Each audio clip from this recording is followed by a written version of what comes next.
In recent years, while much of the region's attention has focused on the South China Sea and the contentious disputes over the Paracel and Spratly Islands, a quieter but equally significant development has been unfolding along Vietnam's southwestern maritime border.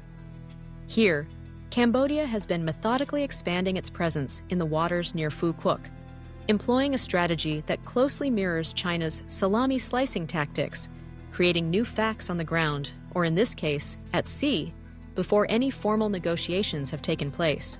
This approach has manifested most vividly through the construction of the deepwater port at Koh Rong.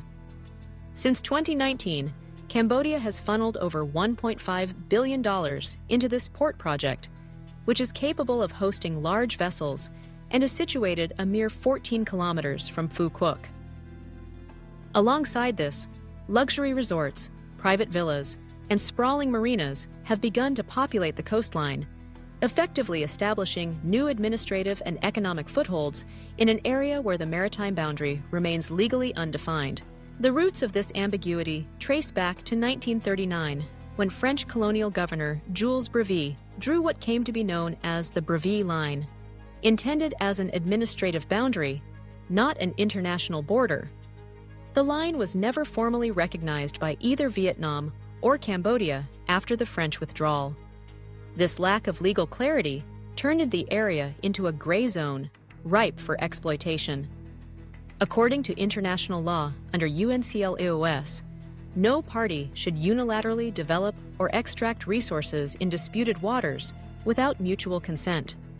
Yet, Cambodia's actions have capitalized on the uncertainty, pushing the boundaries of what is permissible while sidestepping direct confrontation.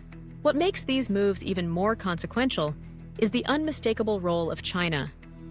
Over 60% of Cambodia's major development projects, including the Koh Rong port, now involve Chinese investment and expertise. Most notably, China has also funded and upgraded the Reem naval base, equipping it to accommodate destroyers and facilitating a permanent Chinese naval presence in the Gulf of Thailand. This drastically extends China's maritime reach, placing advanced naval assets within striking distance of Vietnam's southwestern coast. Strategically, this places Vietnam in a precarious position.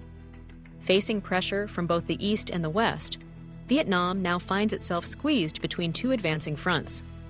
The Reem base, less than 200 kilometers from Phu Quoc, enables Chinese warships to surveil commercial and military movements off Vietnam's coastline, raising concerns about a potential soft checkpoint that could disrupt shipping lanes and trade.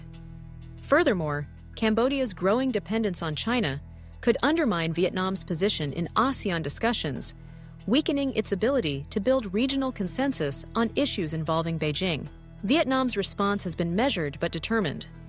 Though avoiding public confrontation, Vietnamese authorities have quietly reinforced their naval presence in the southwest, deploying Molnia-class missile ships and installing state-of-the-art radar systems in Camau to closely monitor activities around Reem.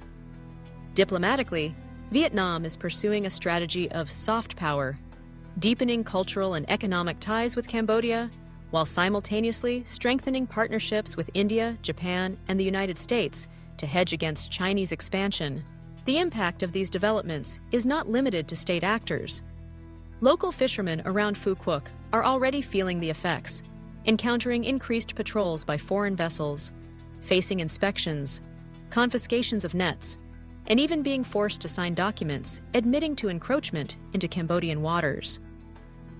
For these communities, the loss of sovereignty is not an abstract legal debate. It's an erosion of identity, livelihood, and personal security. This unfolding situation serves as a stark reminder. The loss of maritime territory is not always heralded by open conflict, but often by quiet, incremental shifts that escape public scrutiny. Every inch of sea lost, every radar beam pointed inland, is a wake-up call.